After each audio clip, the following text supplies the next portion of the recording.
Yes, so we are good to go. Uh, Thank you very much for joining us today. Uh, this is the Gender and Climate Finance Collective, together with UNDP, UN Women, and UNEP, with IFC support for this particular seminar on thematic bonds for gender responsive climate action. This is part of a strategy to scale series where we look at how do good ideas can actually be scaled up. What do we learn from practitioners? What do we know where the gaps are? And what are some of the more work that we need to do? Um, I will start with the housekeeping rules for this session. Please note that this is being recorded. Please rename yourself with full name and organization. Use the chat box for Q&A. We'll have a Q&A session separately as well. If you want to ask us something, do that there. The recording and summary of the webinar will be shared with all the participants, and it will be on our webpage, GCFC, UNDP Climate Finance Network. You'll be able to see it there. Thank you. Just a very, very brief overview of why GCFC came into being. There are several collectives, there are several networks, there are several conversations around gender and climate, but not enough on gender and climate finance. There are a lot of commitments, but those commitments do not always translate into resources, allocations, reporting. Many of us in many institutions are sort of dealing with similar problems, similar issues, trying to learn from each other. And this platform gives us that opportunity. And finally, the Gender Action Plan, the Bellum Gender Action Plan, really puts a renewed impetus on scaling up and tracking climate finance, gender responsive climate finance. So what are we? What do we think of ourselves? We think we are a regional advisory and peer learning platform. We work on policy and planning, investment and markets. These are our two underlying themes, and we do it through peer learning. An example is this webinar, global advocacy, the climate week. We joined the climate week.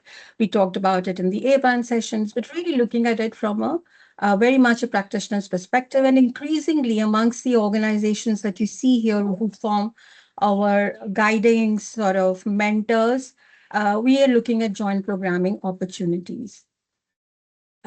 This session is a very interesting session where we're going to look at gender responsive thematic bonds, climate action. I'm fumbling. It's thematic bonds for gender responsive climate action.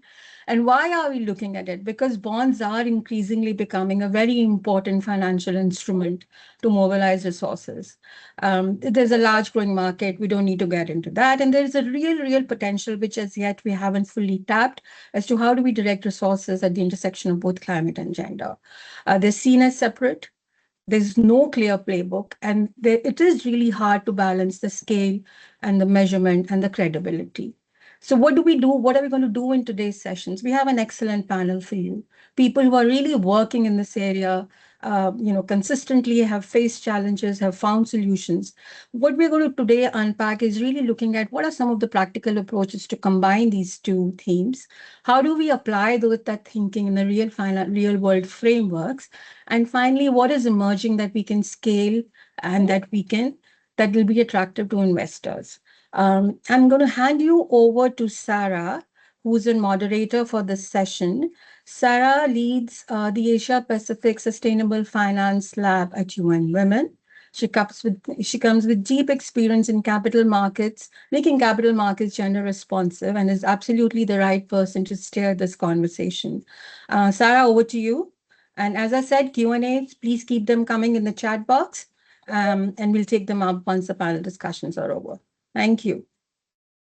Thank you, Mamta, and thank you to the organizers of this insightful webinar. Good afternoon to everyone.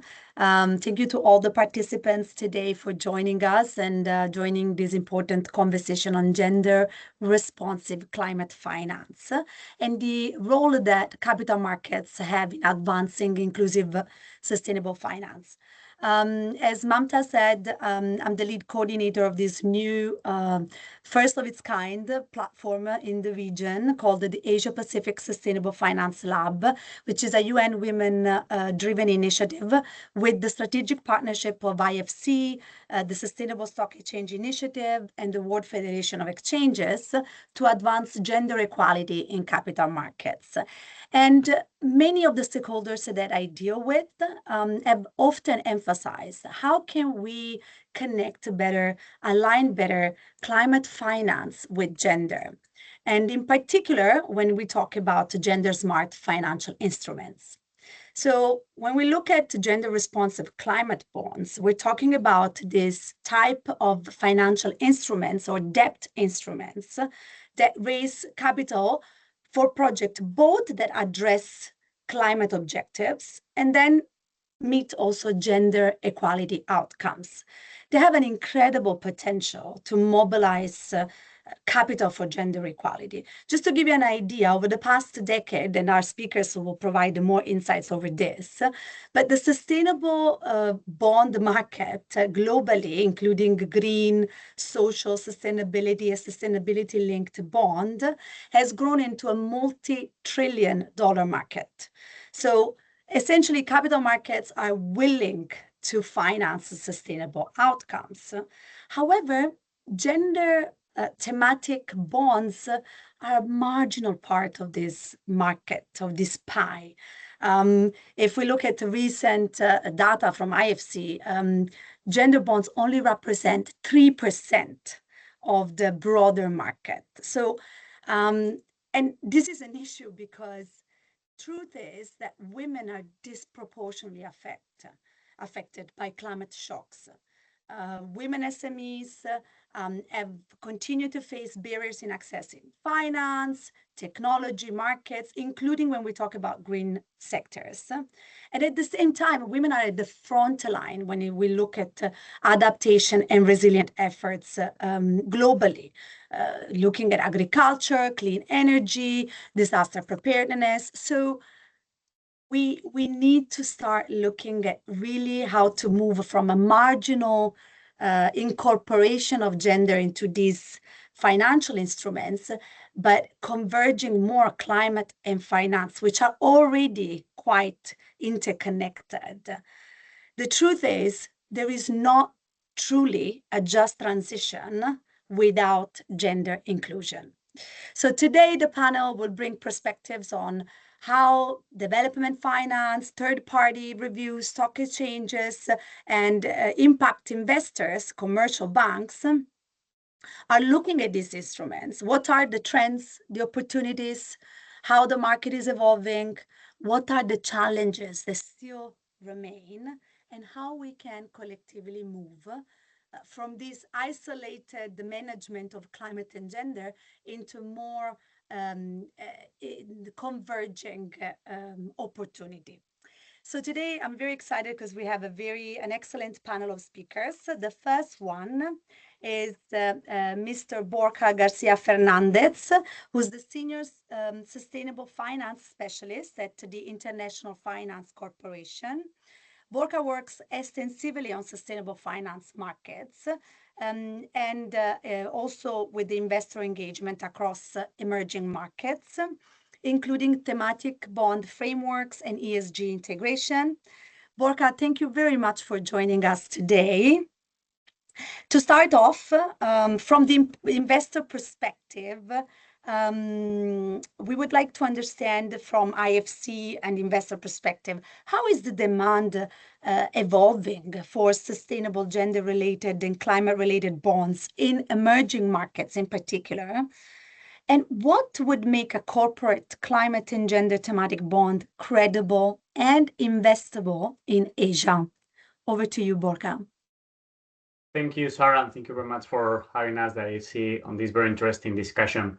So maybe to your first question, I think the key point is that demand is strong and it's evolving fast. What we are seeing are a structural demand from global investors for thematic bonds, green, social, and increasing sustainability link.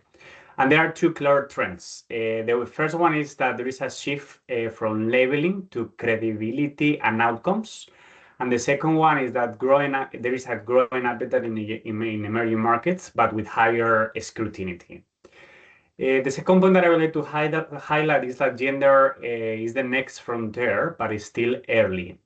We think about the amounts, we think that it has been 160 billion issue for gender, this kind of gender bonds. And we think that climate and gender combined is still niche and under standardized. This obviously creates an opportunity, but also it creates some execution challenge. If we think particularly in Asia, there are three dynamics shaping the markets. The first one is a strong domestic investor demand, but still selectively, particularly markets like India, Thailand, Indonesia, are increasingly seeing also Bangladesh and Vietnam's. Local institutional investors are the ones which are interested in this kind of investments. The second point is that financial institutions dominate the market, the issuance, unlike Europe, where corporates are mainly the ones that are leading on this. And this is because obviously financial institutions are responsible for doing the origination of small and medium portfolios, agriculture portfolios, retail portfolios. So they are really well positioned to embed gender into climate lending. The real constraint is also portfolio readiness, right? Although there are many issuers already with green asset or woman SME segments, in some cases that integration between climate and gender is not so clear, right? So this is why one of the challenges, right, that we were saying it could be potentially an issue at this point. So in a nutshell, I think in Asia, the challenge is not building new portfolios, is making existing climate and SME portfolios visible, trustable, and investable, right? These are the three things that we see. And then going quickly to your second question about what makes a bond investable. The first thing that we normally see is clarity on the user process, right? Investors need clearly defined eligibility asset and segments, and it's especially important with combining climate and gender. Something that is also really important as well is robust tracking and reporting. It's not only allocation, but impact attribution, right? So how we are going to support financial institutions on the reporting, and KPIs might be measurable, consistent, and scalable, right? So if you really want to scale your business, you need to be able to measure. The biggest constraint in Asia at the moment, again, is not demand, it's more eligible pipeline side. So bottom line, a credible climate gender bond is one that balances ambition with scalability, a clear framework, a strong reporting, and a pipeline large enough to matter for institutional investors. So that's how we're seeing it, Sarah. Thank you, Borja. These are all very important, I think, points. In particular, I like that from the offset, we are saying that there is investor demand, and this is what is also driving these conversations. I mean, there is a lot of appetite. Also interesting that you noted that there is local investors' appetite. And we see also from our work at UN Women that the S of the ESG is definitely becoming more prominent, is definitely getting a lot of traction. I guess, you raised point on credibility and expectations when it comes to standards. And it's a perfect segue for our next speaker, because our next speaker is Amaya London. So thank you, Borja, very much for your inputs. We will come back to you on, I'm sure, on the discussion and the questions segment of the webinar. I'll move into the next speaker because it's a good transition. You raised the issue of standards, right? So the next speaker is Amaya London. She's an associate vice president at Moody's Rating, which probably many people know for the credit rating aspect, but actually Moody's rating is also a third-party opinion, and it's quite invested, and it has a lot of leadership when it comes to pre-issuance and post-issuance of bonds. And Amaya specializes in sustainable bond issuance and has contributed to more than 250 second-party opinions across the sector, including agriculture, human rights, water management, and gender-related projects. So we're very excited, Amaya, to have you here today and to tackle one of the biggest challenge, when we look at thematic labeled bonds, which is the aspect of standards, the aspect of definition, and also the pre-issuance and post-issuance areas, which sometimes, especially for corporates, so for institutions, the private sector institutions, is a bit of a roadblock into moving into thematic bonds rather than normal bonds. So, Amaya, thank you for joining us today. I have a question for you, which is, as issuers begin exploring combined gender and climate thematic bonds, what needs to be clearly documented before issuance and reported after issuance for these claims to stand up to external review and demonstrate alignment with ICMA principles, and also make happy investors like Borja at IFC that these are credible bonds. So over to you, Amaya. Thank you very much, Sarah. Really happy to join you all today.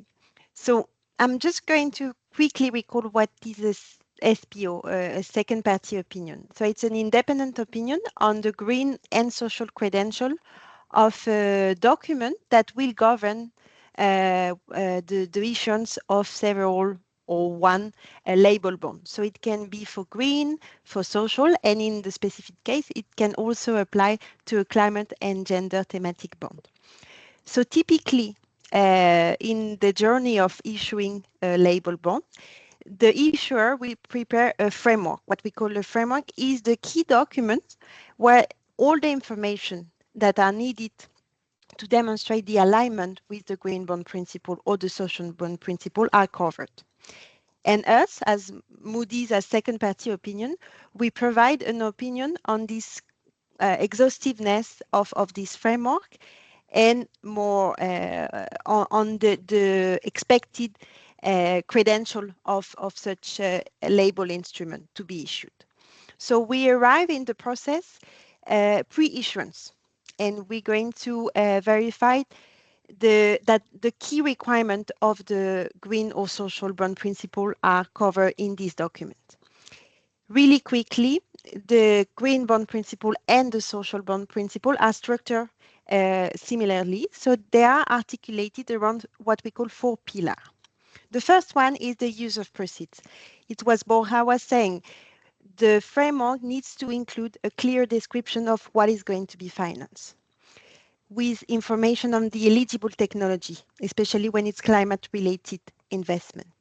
When it's social project and gender-related project, the framework needs to clearly identify who is the target population, who will benefit from the proceeds of these bonds. The cornerstone of the social bonds principle is the money needs to go toward a vulnerable population. So that is a key information to include in the framework. You will have, in line with the requirement of the green bond principle and social bond principle, to explain what are the objectives. So in our case, it would be mainly climate change mitigation and adaptation, but also gender equality. So you would need to explicitly mention that in the documents, as well as the expected environmental and social benefits. That is for the first pillar, the use of proceeds pillar, which is really the main pillar of the principle.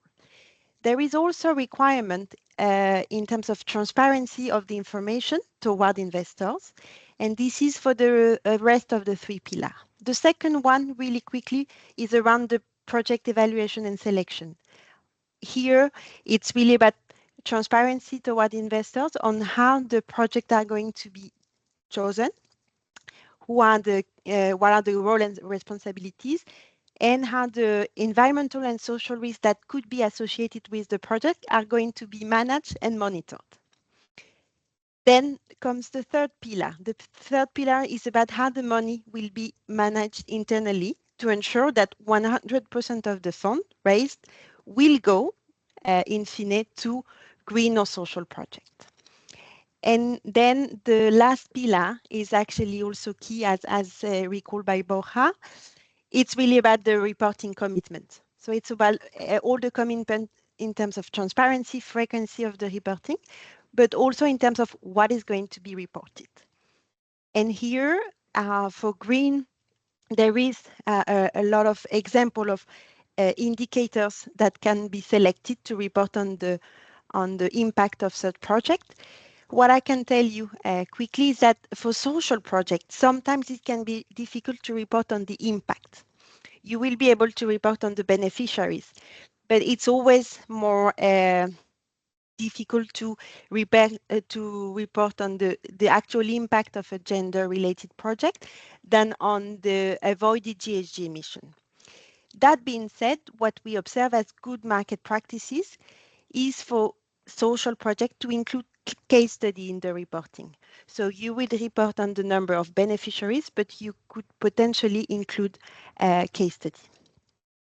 That is really important for the post-issuance because once the bond is issued, comes the time of reporting and explaining what is the actual impact of such project. And this is where the post-issuance report are key. As a SPO provider, we can also give an opinion post-issuance to verify if the money were allocated to projects that are in accordance to this framework. Thank you, Amaya. That's very clear. I really commend you for bringing such a rich subject to make it very accessible. I have a couple of questions. One question is with regards to the framework and the way that the issuer decides to build its description of targets. Is it integrated? Like, because we're looking at the integration of gender and climate, but it sounds that at times this is still sort of a separate matter. It's like you can report on, the carbon footprint, for instance, and then also the social impact. But I'm wondering whether there is good practice or examples where this is integrated. So it's about, how we have reduced carbon footprints for women smallhold farmers, for instance. So like to have this integrated approach, if there are examples of that. Really, really fair point. It's true that we don't have a combined standard for the moment that enable or guide the market participants for the climate and gender bonds combined. That being said, it doesn't change the approach of how we and how the investor will see the potential impact. What is key, it's more about combining all the requirements and being able to demonstrate the impact both from an environmental and a social perspective. And how you would, as an issuer, demonstrate this impact. What is key and what we look at as SPO provider, we provide an opinion on the alignment with the principle, but we also provide an opinion on the expected impact of such project. And in our example, so the climate and gender combined, typically a project with a high impact would be a project that is addressing a really relevant objectives. So in our example, we're going to take climate change adaptation, climate change mitigation, and gender parity. And we're going to look at to which extent these objectives are actually relevant, especially in the local context. So the local context of the issuance is key. And we know that APAC country, most of the emerging countries region are the one in first line in terms of climate change responses. So the local context is key. And then it would be about demonstrating that the best available technology, locally available, is financed. It can be so many things. If you think of our potential example, it can be small solar panel at household level that can enable a business. It can be electrified food truck. It can be loans to transition to sustainable agriculture. And this you can also combining with the gender aspect. So it can be the beneficiaries can be women. And by this combination, you can demonstrate that to the extent possible, you're financing the best available technology locally and that you're addressing the most vulnerable population when it's come to climate change. And it's really often women. So by this combination of things, you can actually align with best market practices. Thank you, Amaya. And I think what you're saying is that potentially there are not really standards or definitions that there are currently accessible, universally accepted more than anything, but that also third-party providers, second-party opinion firms such as Moody's supports issuers into understanding what the impact can be, how this can be measured in the context. So great point. And maybe just to dig a little bit deeper into the definitions and the standards that are out there. I'm not sure if you were referring to ICMA standards when you mentioned and referred to the standards, but maybe even for the rest of the audience. Given that there is not, as we said, a single universally accepted standard for climate and gender bonds, how do you, as a second-party opinion, an external reviewer, assess, for instance, the target population, gender criteria, impact measurement? What is your reference for this evaluation?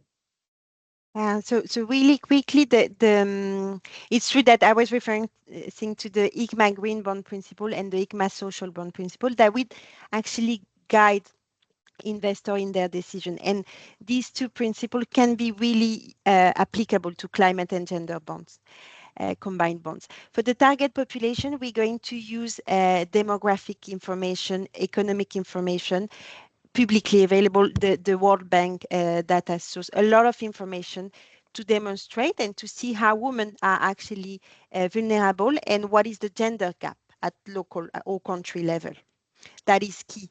If a company is targeting a gender equality within the workforce, which could be possible in the climate gender bond, we will check what is the gender gap within the workforce of the company. So we really going to assess this gender gap at country level and local level, focusing on demographic and economic data. In terms of assessing the best available technology, we have a lot of references now. We have a lot of standards that are guiding us. You have the EU taxonomy, you have the CBI taxonomy. It's not necessary that we will always refer to the EU taxonomy, especially in the emerging market context. But still, it's a good guidance to see what can be financed potentially. And then again, the local context is key. We're not going to require the same level of best technology depending on where the project will be financed. But an electric two-wheel vehicles is available in different parts of the world, and this is typically aligned with best available technology. If you finance the transition to sustainable agricultural practices in line with recognized international practices, if you finance the transition program for women, this would typically be a perfect example of a highly impacting climate and gender combined project.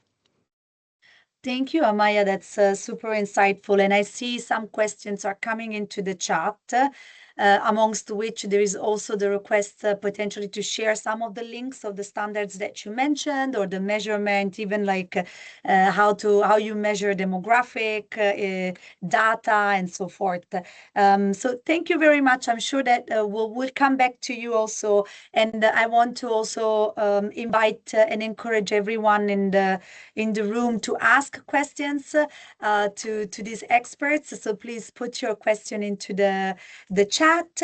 And one aspect that Amaya you confirmed from what also emerged from Borja's intervention is that disclosure, transparency, these are very important aspects when we talk about bonds and the gender smart climate bonds, because they are central to market confidence. So we move with this backdrop, we move to the Luxembourg Stock Exchange, right? The role of an exchange also into this ecosystem.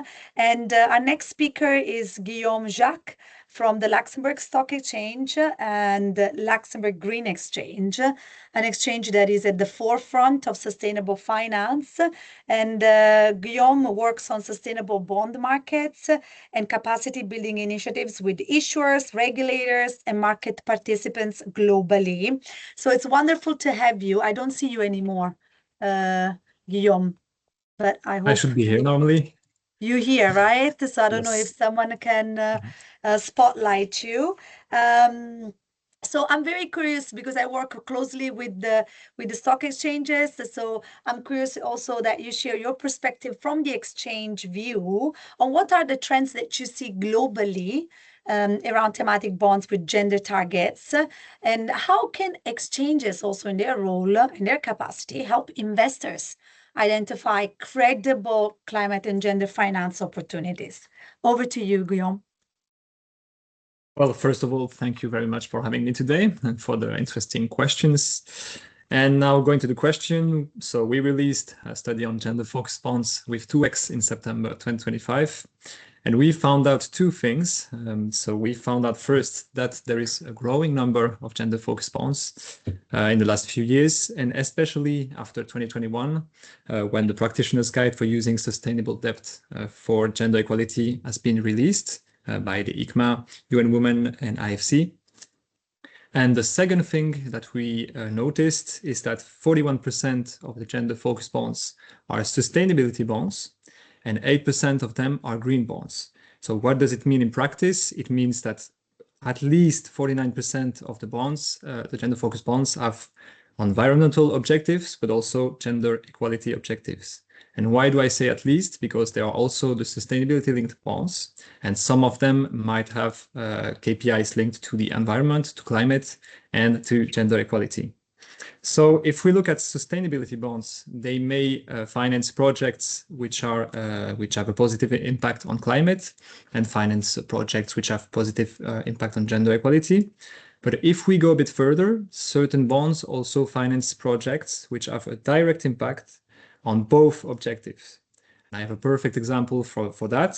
So the Clean Cooking Outcome Bond, which was issued by the World Bank through International Bank for Reconstruction and Development. And for this bond, the proceeds were used and will be used in order to install 400,000 cooking stoves, both electric and improved charcoal cooking stoves. And how does this impact women? So these cooking stoves will be installed in Ghana. And for the climate impacts, it's quite simple, because right now for cooking, they are using, for example, they are burning wood or burning charcoal inside. So if we install better cooking stoves, then there will be reduced emissions from burning wood and also avoid deforestation. But there will also be women impacts, positive women impacts, because there will be less exposure for women to this harmful indoor air pollution from cooking. And also women will have more time, because there will be less time used in order to find adequate wood in order to cook other fuels. So it's really interesting to see that one project, just cooking stoves, can have impacts both on climate but also on gender. Now, moving to the second part of the question, so how can exchanges help investors in order to identify credible climate and gender finance opportunities? We identified one challenge, and actually Borja and I talked about it just before. This is the lack of impact metrics. It's also highlighted in our study. So there is a lack of impact metrics which are specific to women. This is a problem because without impact metrics, we have the narrative. We know that the bonds are gender focused. They are supposed to have an impact on women, but there is no clear evidence that the proceeds really have an impact on women. And how can exchanges help with that? So I think exchanges have three roles: visibility, comparability, and also credibility. How can we help with visibility? We can showcase gender-focused bonds and showcase also the categories which are financed by these bonds. We, for example, at the Luxembourg Stock Exchange, do it through our LGX platform, where we showcase these bonds. Comparability, because we also showcase the information from the framework SPO and also all the other post-issuance reporting clearly on the platform and also on our LGX data hub with a clear granularity. So it's really easy to compare these data points, these metrics, and also all the eligible categories and so on and so on. And also credibility, so exchanges can promote and encourage their issuers to increase their disclosures. For example, in order to be displayed on the LGX platform, it's necessary and mandatory to publish a post-issuance report and to be verified. So this is basically the responses to those two questions. Thank you very much, Guillaume. That's also very clear, and I've noted. I love the example that you shared about the green cooking outcome bond, because besides the way that combines the element of gender and climate, the truth is one of the key barriers at adopting, especially from the issuer perspectives, corporate issuer perspective, is the lack of precedents, the lack of cases, right? So it's important to bring cases that are out there where it's the gender and the climate outcomes are combined, and it's a very easy, clear example. And I think it's also very replicable, because if you look at other regions, so this can be definitely replicated. I have lots of questions, but one in particular that I would like your expertise on, because we talked in a separate conversation about the growth and the trend of transition finance as a new segment where investors are putting more attention, being more regarding more the resilience aspect of climate action, and potentially bringing quicker return on investments for investors. So I'm wondering whether, looking ahead, what do you think about gender smart transition finance or transition bonds with gender targets? Do you have any thoughts, any views on this particular area which is emerging? So. Yes, indeed, it is emerging. I would say there has been many transition bonds which were issued in the past, but these are self-labeled. As you may know, and the audience may know, the ICMA principles were released only in November 2025, and there has been only one transition bond following these principles. But still, we can also say that SLBs can also contribute to transition finance in any case. But usually for gender-focused SLBs, they could contribute to transition, but usually the objectives which are tied to gender equality are more linked to the representation of women in staff, in leadership, or on boards, for example. This is obviously very important, but not really clearly tied to the transition. So what could transition bonds and linked to gender be in the future? I would say either transition bonds directly or SLBs, but these must have targets which are really linked to gender equality. So, for example, issuers in energy, transport, construction, utilities, or in even heavy industries could have both climate target and gender targets. The target could be, for example, linked to emissions reduction, renewable energy, and so on, so all the green targets. And the gender targets could be really linked to the transition plan. So they could relate to women in green jobs, women in technical roles, for example. They could also link to women trained for transition-related activities or procurement from women-owned suppliers. So these, for example, these examples of targets can be really linked to the transition plan. But the key point is credibility. And I think for this, these should be linked to the transition plan. And the transition affects the workforce, the supply chain, communities, access to services, and then gender objectives can be embedded in all these 4 levels. So for me, a credible gender-smart transition bond needs 3 things: a credible climate transition plan at first, a gender target linked to the transition, and measurable reporting. It's always the same thing. Also for the thematic bonds, the reporting must be really credible. The goal should not be to add KPIs and targets, which are there for marketing purposes, but really to make the transition more inclusive and measurable.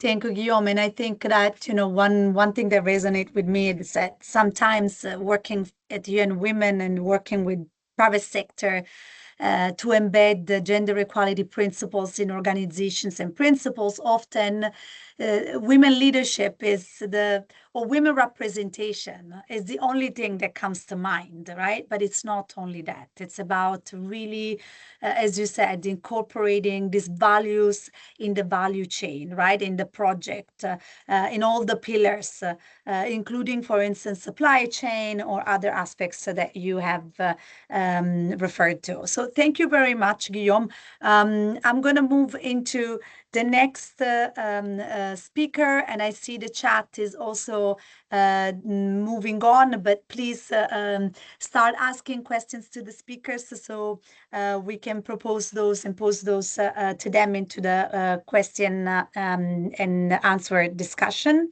The next speaker is Mr. Huang Thanh from VP Bank. And VP Bank has actively advanced sustainable finance and SME financing solutions in Vietnam. So thank you very much for joining us today, Mr. Hong. We are particularly interested at the experience of VP Bank when it comes to both being a bank, a commercial bank, but also an issuer. Because you have launched a sustainable bond with both gender and climate outcomes. You'll tell us more about it. So what's the practical pathway for you? What is your practical experience when it comes to financing SMEs, climate and gender? And give us some perhaps specific points when it comes to portfolio, product design, incentives, or maybe technical assistance needed to make the eligible pool both credible and accessible for women-owned SMEs. Over to you, Mr. Hong. Thank you. Good evening from Vietnam, everyone. I'm sorry because I have a trouble with camera, but I'm happy to share our knowledge without camera. Thank you. First one, I want to be honest about something first based on our experience. At VP Bank, we, in the beginning stage, we do not try to make every loan on both green and women at the same time. We run climate lending and gender lending as 2 separate programs, and we build both at a scale. And by end of 2025, our green portfolio was about 1.5 billion, and our women SME portfolio was about 950 million, and both of them growing fast, and each one built on its own commercial logic, not because we force them together. So I can share our pathway. We have 3 main steps. The first one, we build each pool separately. First, talk about the green finance. Because green finance is a strategic priority for us because it involves the technical standards in here. To do this, we first we build the green finance framework, and this framework is aligned with the ICMA green bond principle and also the LMA green loan principle. Under this framework, we clearly define the eligible green sectors such as renewable energies, climate smart agriculture, energy efficiency, green building, sustainable transportations, and climate adaptations. And also we have a recycling and circular economy also. So as a bank, green finance, we structure as a bank-wide program. It's deployed across all customer segments like retail, household business, SME, and also large corporate. Now move into the woman-owned or woman-led SME. The woman SME is like a priority customer segment for the VP Bank, and it is clearly defined under our social finance framework. And this framework is also aligned with the international standard, including ICMA, or it has received the independent second-party opinion from Sustainalytics. So in this framework, we identify the woman-owned or woman-led SME based on the IFC definitions and the two challenge criteria. And but unlike the green finance, which we manage as a program, but women SME we develop as a strategic customer segment within our SME divisions. So we had to allocate the people, the product, and the resource to grow this segment. And step two, I think it is the most important step when we can think about the climate genders portfolio. Before you design any green product for women SME, you have to understand who they actually are. And based on our experience in our portfolio, about 50% of women SME loans are in the wholesale and retail, and around 20% in the light manufacturing like a garment, food processing, or furniture processing, and around 10% in logistics and transportation. As the rest maybe in the agricultural, real estate, or constructions. And we see that this data in our portfolio is very consistent with ADB white paper on women SME in Vietnam. So when you provide a green finance for women SME, it cannot be like an offer for the energy project, such as a wind power or big solar farm projects. But it has to be small ticket, more simple, and tied to what they actually do every day. So you need to design from their reality, but not from the criteria. And the final step, we design the product that fit and see the overlap between the climate and gender happen naturally. Let me give one example for you from our portfolio, because in Vietnam right now we had a national target for the urban taxis must switch to electric vehicle by 2030. So we work with a woman-owned taxi company in our portfolio. They want to convert their fleet from the petrol to electric car. So we build the financing product and financing offer for that. For these products, we can say climate impact. Yes, they because they have the fuel emissions. The gender impact also yes, because the benefits. Client is a woman entrepreneurs. And for the commercial side, yes, also because electric vehicle they cost 60 to 70% less to run, right? So in addition, through the joint study with IFC on green finance for taxi company, we just received the positive feedback from the women drivers also. They told that switching to the electric vehicle helps them earn better income and also balance works and family time more efficiency. Great. So yeah, so I think the suitable green products is designed from the knowing the borrower. That is a lesson. And also treating that make it work at the scale. I think is the first from the data. You need to record every loan in our loan book. Is green or not? Is for women owned or not? And on which sector and what kind of business? So we will build it into our core banking system so many years. So the second one is from the product designs. We need to match the product to the sector. For example, for food processing, we think about the energy efficiency or provide the cold storage solutions.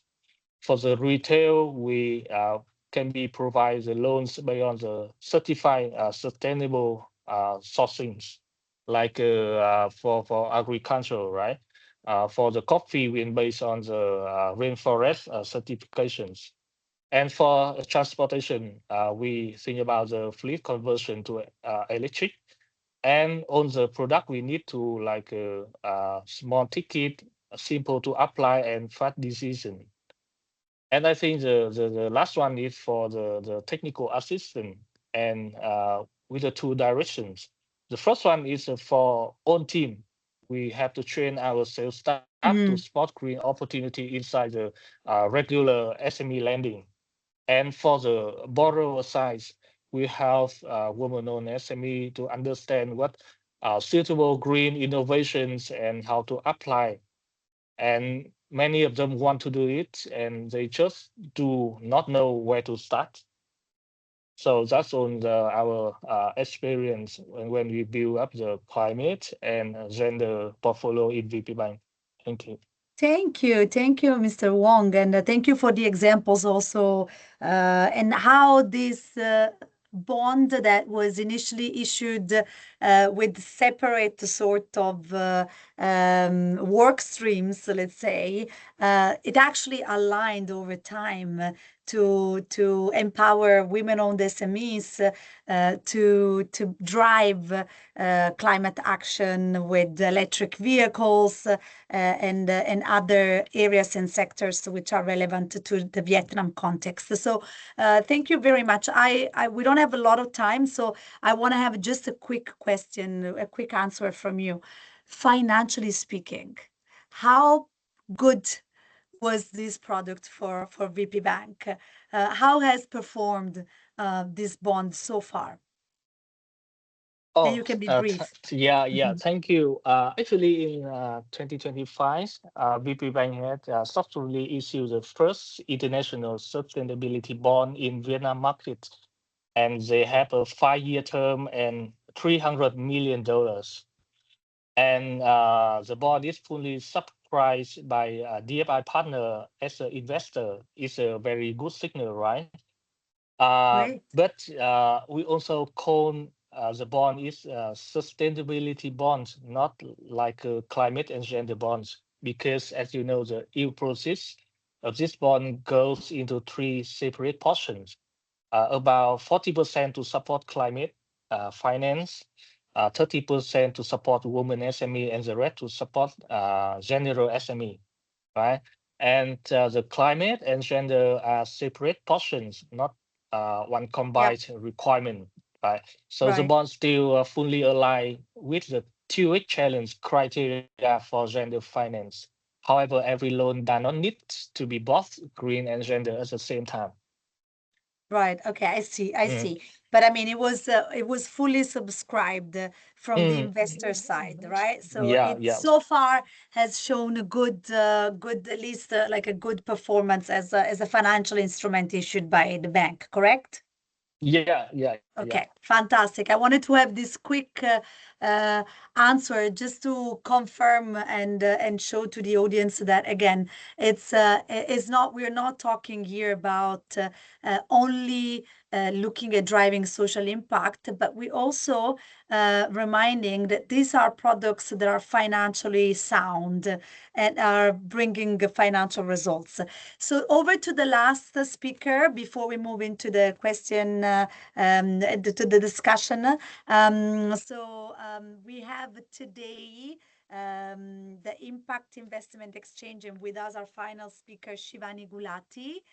She's the Vice President at Impact Investment Exchange, IAX, and Shivani leads work on the Orange Movement, an emerging thematic asset class focused on mobilizing capital towards gender equality and climate action. She works extensively with capital markets across the frontier markets and in the region to help shape gender-smart investment ecosystem. And I know Shivani because we also collaborated on a forthcoming publication. So expected to see soon a publication in collaboration with IAX from UN Women, where we look more into corporate issuance of gender bonds. But Shivani, thank you for joining us today.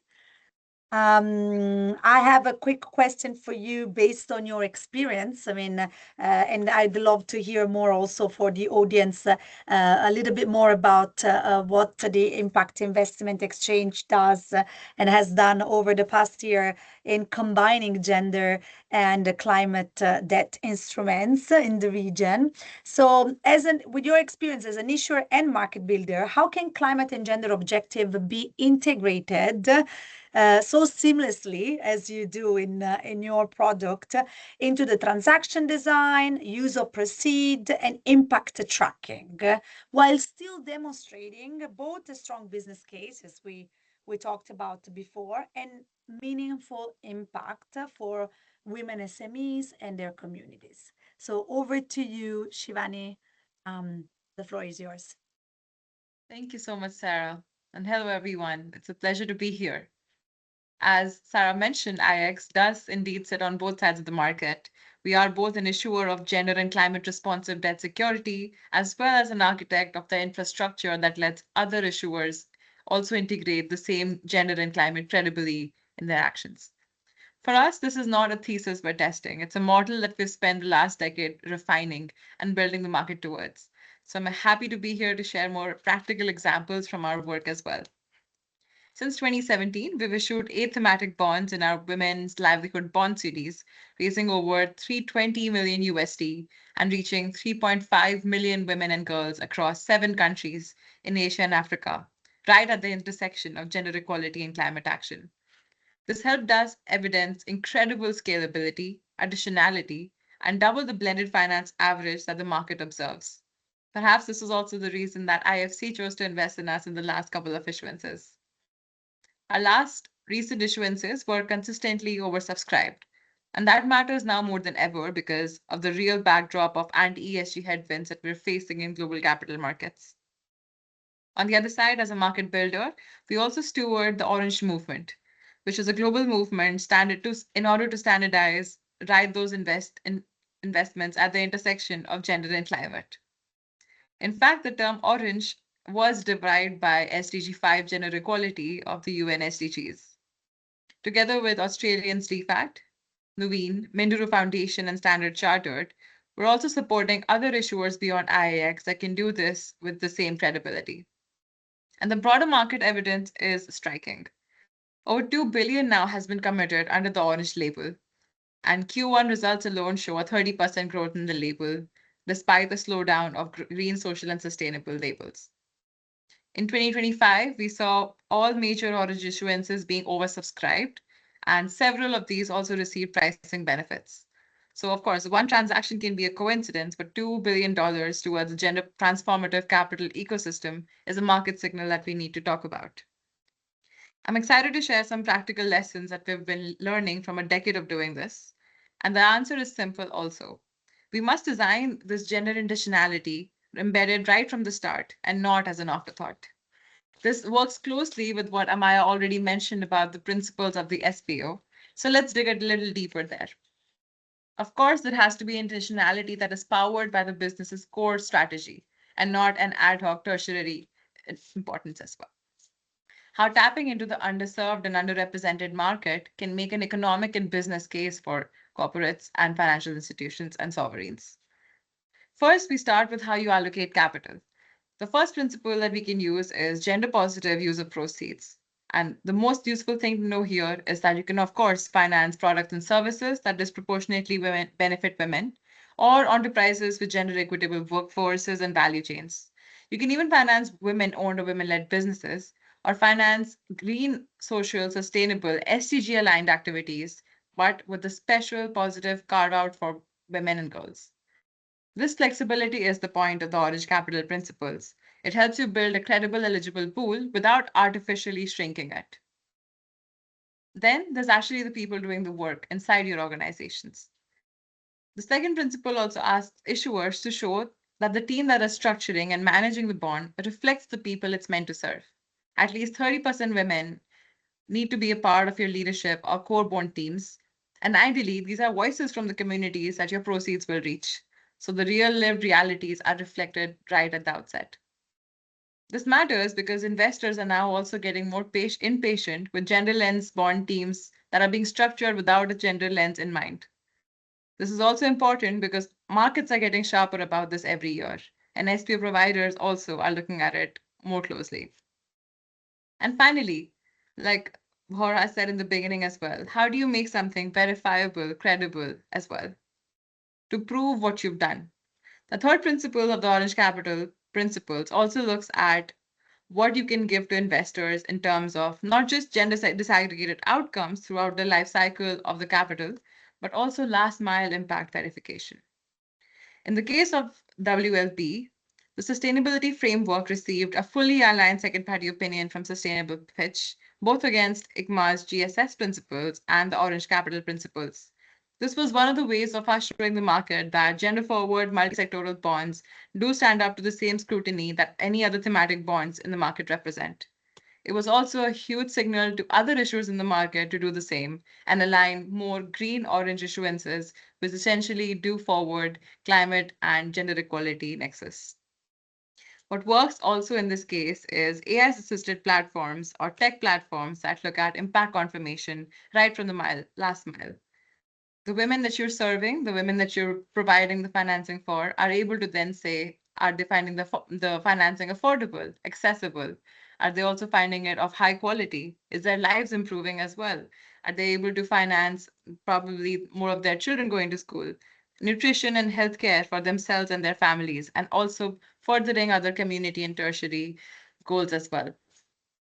So in that way, we've noticed a lot of this, and I'm excited to next also share with you the sectors that we're seeing building upon this. Thank you, Shivani. I have a quick question on the last mile impact. How do you do it? How do you measure the impact, of these communities, of these women-owned businesses, and how does it look your beneficiary? And I know we don't have a lot of time because we need to go on the Q&A, but just to understand a little bit more into this aspect, which is a big barrier, right? Every speaker shared, like the measurement of the impact. How do you do that? Do you also consolidate case studies? Over to you. Well, Sarah, what worked for us is that we were already part of this industry for quite a while. So we had time to perfect some of the tools. We started developing this tool called IX Values, which looks at last mile tech impact confirmation, right at the time of COVID when we were not able to go to the field. What this tech tool does is in over 18 local languages, it sends out digital surveys to last mile clients. Now, of course, if you're a corporate issuer, your last mile clients would be your employees. But in other cases, it is women on the ground. It is women that are in part of climate resilient infrastructure, gender inclusive energy transition, blue economy, gender smart agriculture, nature based solutions, and other parts of the healthcare and care economy as well. These are the women whose voices you need to hear as part of your decisions. And more often than not, we've observed in our own WLB financing, then the responses from these surveys can act as an early risk indicator as well. If the women are not receiving or not finding the financing affordable, accessible, then the chances of a default are much higher. So we're able to see that correlation and track it as well. That has what really helped us. And now with Orange Movement, it's also helping other issuers that are investing at this intersection as well. Thank you. That's very, very helpful. So it is possible. It's not something, Absolutely. It's it is possible. possible, and it's good to know that there are also tools that can help with that. And when we look at the sectors, as we, again, like the pipeline is always something that also sometimes is perceived as a constraint. So you work at this intersection on the ground in Asia. Can you tell us what are the sections or the currently use cases that show that strongest gender climate intersection before? Yeah. Absolutely. Absolutely. And here I'd like to step away from the traditional financial inclusion and the microfinance space that we generally talk about to shed limelight on other climate gender intersection sectors that we've noticed and that we're actively building an issuer pipeline in frontier markets. The first one, of course, is gender inclusive energy transition or a just transition movement. We're seeing more and more green and sustainable issuers look at how clean cooking, solar panel financing, electric vehicle financing, off-grid electrification, and even training of women in these supply chains can be financed in a more intentional way. Women are, at the end of the day, primary energy decision makers at the household level, and increasingly also the primary distribution channel in the last mile energy enterprises. We're also seeing that the highest volume category goes to climate resilient infrastructure today. But women and social communities are largely also kept out of that part. So when it comes to flood resilient infrastructure, wash systems that are designed for women in informal settlements, or sustainable agriculture and fisheries, they all need to have an inclusive design because women account for 40% of Asia's agricultural workforce, and they're the front line absorbing these climate shocks as well. Another sector we can talk about is, of course, the blue economy. Another label here, but I'll steer away from the label to talk about what exactly I'm talking about. This is because women do half the work in global fisheries. They are there in processing, in aquaculture, in coastal small-scale fisheries as well, but they own a very tiny fraction of the assets. So coastal communities across Asia Pacific are among the most climate exposed populations in the world. Here is where there's real room for sovereign and corporate orange blue issuances to tap into as well. And we're starting to see early appetite coming in from Indonesia, Philippines, Vietnam, and the Pacific. Similarly, on the green side, we have climate smart agriculture and resilient supply chains. Itochu's corporate bond, which was the world's first corporate orange bond, looked at financing right at this intersection of coffee value chains in Guatemala. These supply chains face physical climate risk and a growing gender scrutiny as well, both at the same time. So here, this is one of the few instruments that actually addresses both of the problems. And finally, what we're also seeing as a transition risk in Asia is a growing population, the healthcare economy, and social protection as well. This is a newer one that's still developing, but as we face more climate shocks with heat displacement and disaster responses as well, most of the unpaid care work really does fall on women, and disproportionately so. So bond proceeds can also fund childcare, elder care, gender-sensitive healthcare in these regions, and safe housing. So like I said, the use cases are so many, and that's exactly what we'll highlight in our upcoming paper together when we explore it more. Thank you, Shivani. That was very enlightening. And I still think that, I mean, from what I see when I work with these stakeholders, looking at promoting gender-labeled bonds, that unfortunately there is still need to create that awareness when it comes to sectors and which areas can be, more investable. And the fact that the pipeline is not that small is this the perception. So thank you very much. And thank you all our amazing speakers for this insightful discussion. We move now into the Q&A.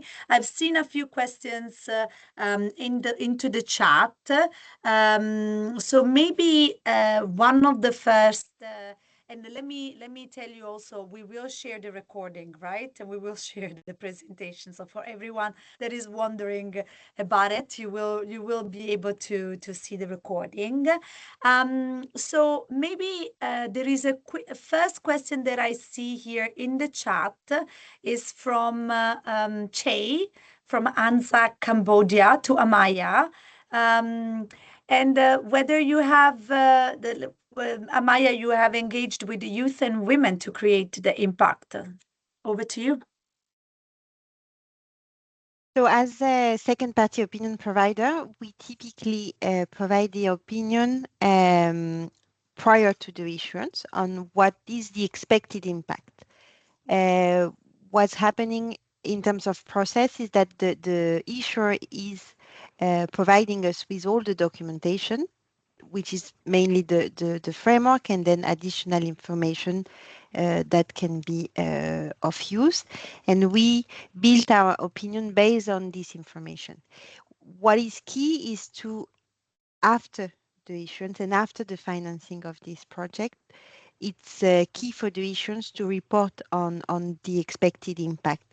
And here, it's if I understand well the question, we do not provide supporting on creating the impact reporting, but what we can do is, but you do have market participants that help and support the issuer and the companies to collect the data, to come with what we were highlighting. It's difficult to sometimes to report on the potential impact of a gender bond beyond who will be the beneficiaries. So you can find support within the market participant to create a strong reporting to demonstrate the outcomes of such project, but also the long-term impact with what I was mentioning, specific case study, zooming on a specific program, like some portrait of some beneficiaries. We see that, and that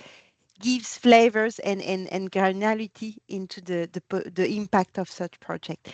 We don't do it as a second party opinion, but you have some market participant that can support companies and issuer to do so. Thank you, Amaya. Maybe just one follow-up question, if you can help also uncover more the question. Are we looking at post-issuance participation for the market or also in pre-issuance, in the sense that do you even recommend the issuer to have a quick market analysis to understand more what are the potential impacts on communities and women? Yeah. That's it. It's true that it's what is expected to be part of the journey. When an issuer is identifying within the pipeline of the project or in the portfolio of the loans, what kind of loans or project could qualify, they need to select, and that's part of the evaluation and selection of the project to be financed. It has to be selected based on the high impact project could have from an environmental or a social perspective. So it's to your point, it's true that from a pre-issuance stage, the issuer should have an estimation of what would be the potential impact. But post-issuance, 1, 2, 3, 5 years after, the issuer will have the data to effectively and actually report on the actual impact that the proceeds had. So it's a two-step approach. You have an estimation to make sure that you finance where you really need to have the impact, and post-issuance, you demonstrate what were the actual impact of such financing. True. Thank you, Maya. Any other speaker wants to add to this answer, or wants to?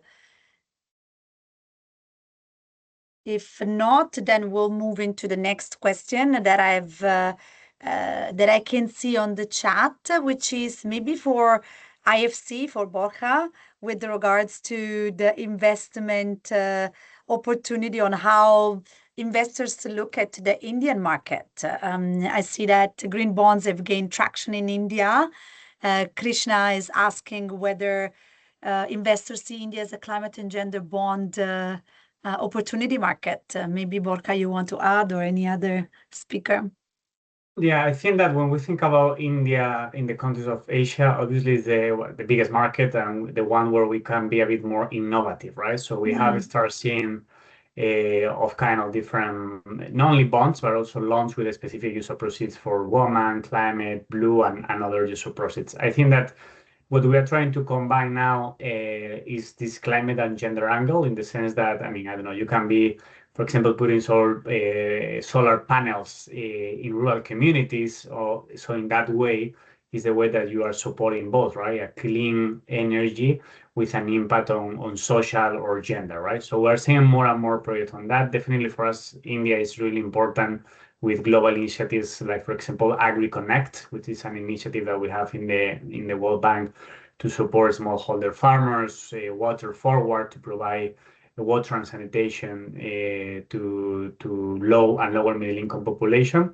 So the short answer is yes. I mean, we're seeing not only interest from us as an investors and other investors in the market, but also we're seeing more corporate and financial institutions thinking about how they can combine this gender/social impact with climate, right? So yeah, definitely an increased demand for that in the India market. Thank you. So it's a good market, and I like the fact, as you said, there is a lot of opportunity on the innovation space. So thank you, Borka, for that.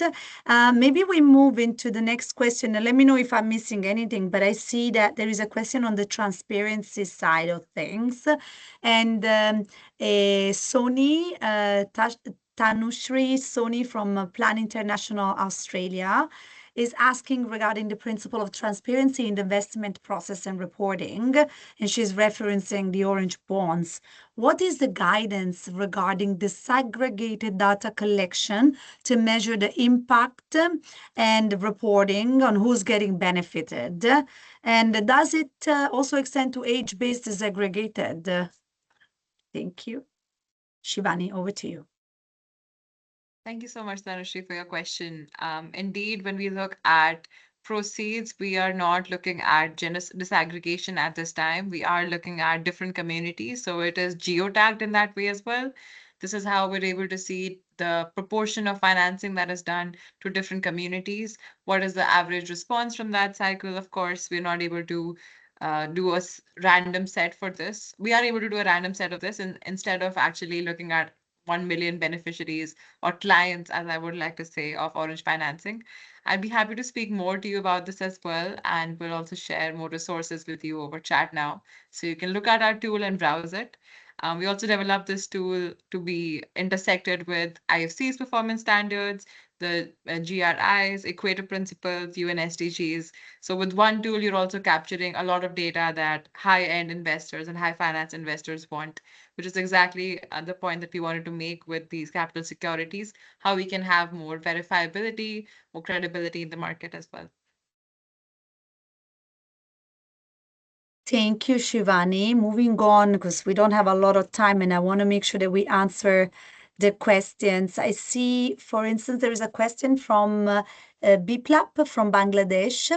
He says, I would like to know, in high yield, savings-driven emerging markets such as Bangladesh, what investor base and credit enhancement will be needed for a thematic bond to price competitively and still be fully marketable to non-local investors? Are there any international investor base that the development agencies can collaborate with to promote thematic bonds in these countries? For instance, the Global Green Bond Initiative.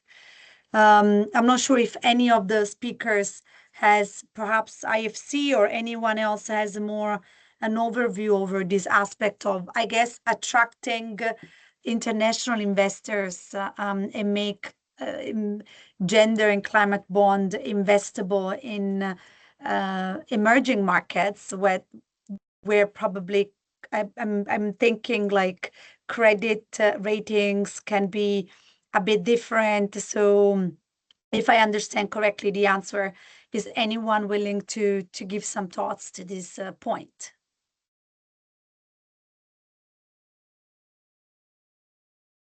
Maybe Borja, if IFC has invested or has any, or you recall any investment in Bangladesh or markets of this sort that attracted the non-local investors. Yeah, normally what would happen in our investments, and as you might know as well, we have this mobilization strategy, which is always to try to mobilize capital, right? So nowadays, I have to say, and it's even more and more difficult for us as an investment officers, we can really do transactions alone, right? So we always need to mobilize capital. And yeah, definitely in Bangladesh, we have been closing transactions with the financial services, with corporates, and we see the appetite. The normal way in which we do this is with our AB loan program, in which basically IFC commits something like 20-30% of the transaction, and then we mobilize others, right? We also have more programmatic approach, investing, for example, in funds, private credit funds, in which basically with a fund you can reach smaller institutions like microfinance institutions, NBFIs that have this kind of impact in women and climate, and that's the way in which we do it. But yeah, we again definitely in all the markets that we operate, we always need to mobilize capital. In Bangladesh is one of the key markets for us as well in Asia, in what we're doing that. Fantastic. And I see that there is also interest in Pakistan, where again I believe our room also is trying to see how to position better certain frontier markets when it comes to these instruments. So I don't know if maybe even the other speakers have any experience within these markets where they, where they see. Maybe Guillaume, you have any experience, any example you want to share? Maybe just to get the attention of international investors in emerging markets. I don't have specific examples for Pakistan or even Bangladesh, but if I speak, for example, about Sri Lanka, they dually listed one of their bonds on our exchange, and that could be one way to gain traction from international investors. Maybe not for the issuance, the first issuance, which is dually listed, because usually all the investors already placed their money in the bond. But for future bonds, if they are listed elsewhere, if they are displayed on a platform, if all the relevant information, framework, SPO, and so on is clearly visible, then in that case, that could trigger future investor attraction. Thank you. That's a very good point. I will quickly add, Sarah, that obviously what we see is that you don't see, for example, European or American investors, developed investors just going alone. What they want to do is work with institutions like AFC, Asia Development Bank, because they know that in each transaction that we are investing, we have high standards, right? So we always have for an environmental and social management system, for a framework. So we help our clients on that to make them readiness to issue, right? So that's normally how we see, and this is why they like to work with multilateral banks, DFIs, that have high standards and to measure impact and to really structure these transactions, right? So that's normally how it works. Yeah, and it's clear that the development finance has a critical role into the development of these instruments for both from the verification point of view, from the de-risking point of view, and so forth. So it's truly essential. One last question, I guess, from Rudeline Lacorte, and it's an interesting question on how to apply for climate finance or how to apply climate finance for indigenous people community. So Rudeline is mentioning the Bagobo tribe for survival, but I think that this can be extended also to other indigenous communities. How do we ensure that we engage those communities into this conversation? They are centric to sustainable development, agroforestry, areas that are, as we mentioned earlier, right, coastal areas, watershed areas. What does it happen today in the market? Like how do we engage with these communities? Maybe this is a question for Amaya or even for Shivani. If from the issuer perspective, how do you engage with this community and make sure that they are involved into the design and the measurement of the impact? Over to any of you that wants to answer.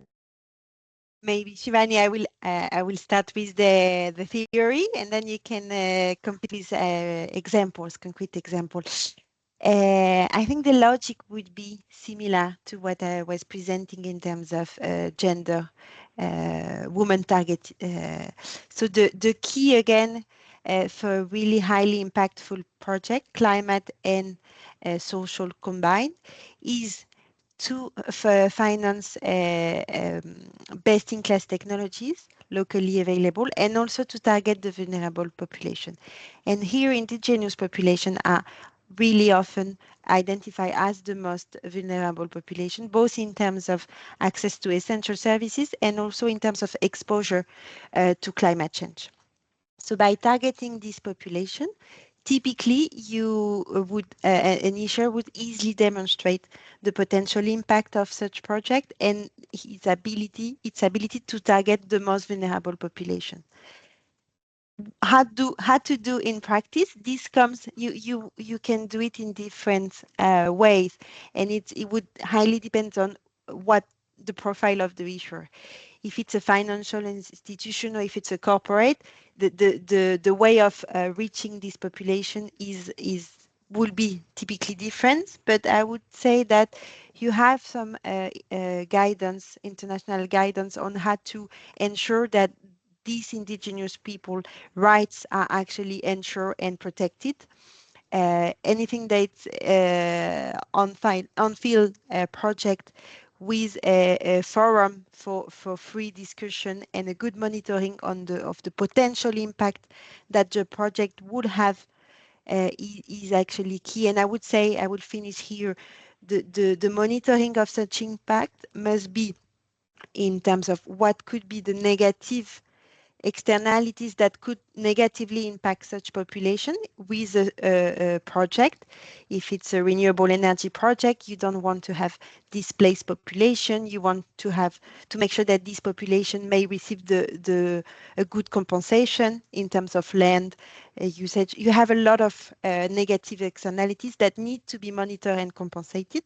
And then comes also the potential positive externalities that would come from the project. And here, again, you would need to assess and estimate how, by targeting this population, you would enhance the access to other essential services, health, education, just a livelihood, a good livelihood for this target population. And I think I will leave the floor to Shivani for concrete examples. Thanks, Amaya. And just thinking and building on what you've already mentioned, I think first thing is to, of course, look at what will you be financing.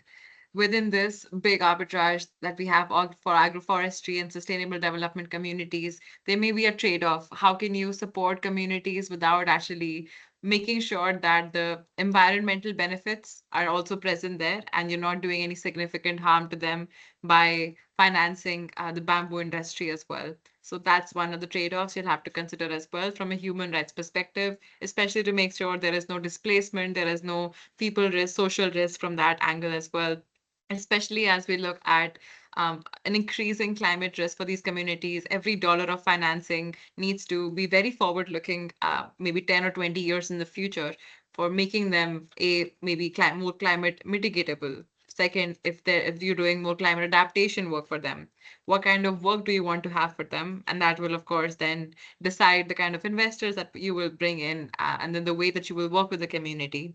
From a monitoring perspective, there are a couple of ways in which you can involve them and make sure their voices are heard as part of the design, implementation, as well as the monitoring as well. When it comes to a design, a consultative process on your theory of change is very beneficial for the indigenous people to feel that they are part of the project and part of the climate financing.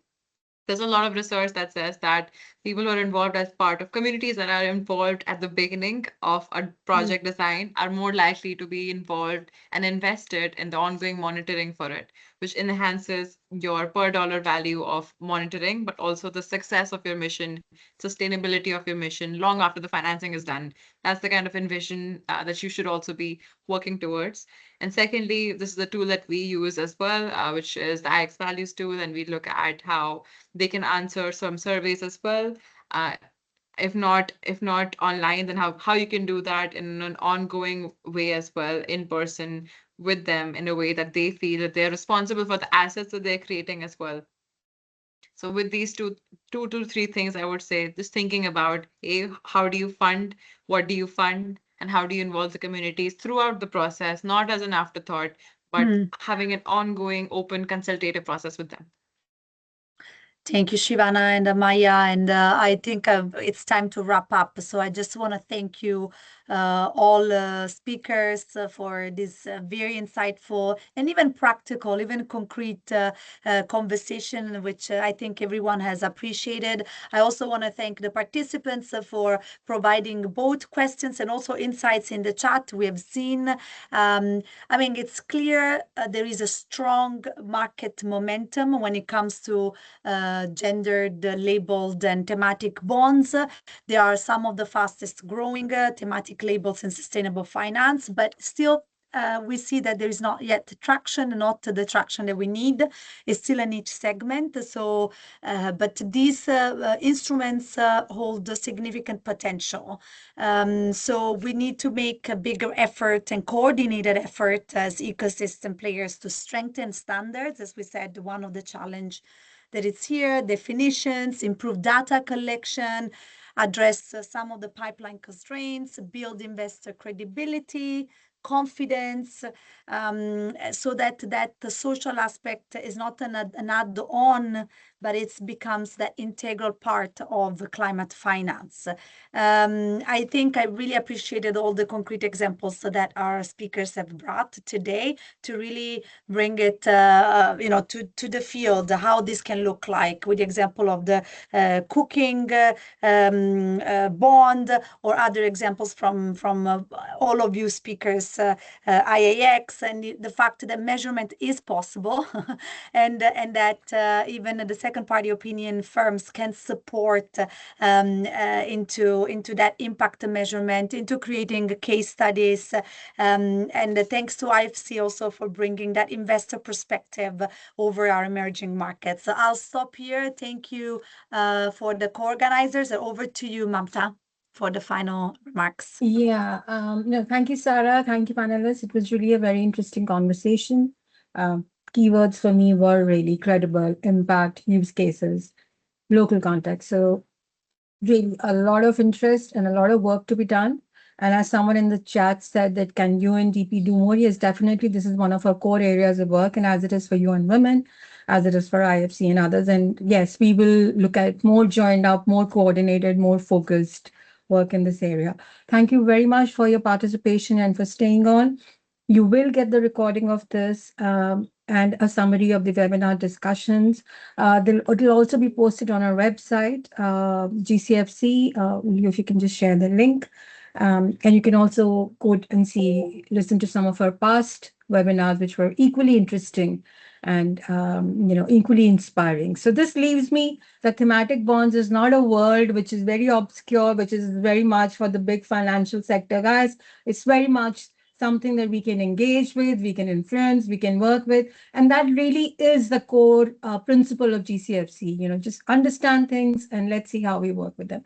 With that, thank you very much. Thank you to the entire team of GCFC, UN Women, UNDP, UNEP, and all our colleagues for making it happen. And once again, thank you to the panelists and to all the participants listening. A big round of applause for all of you. Thank you.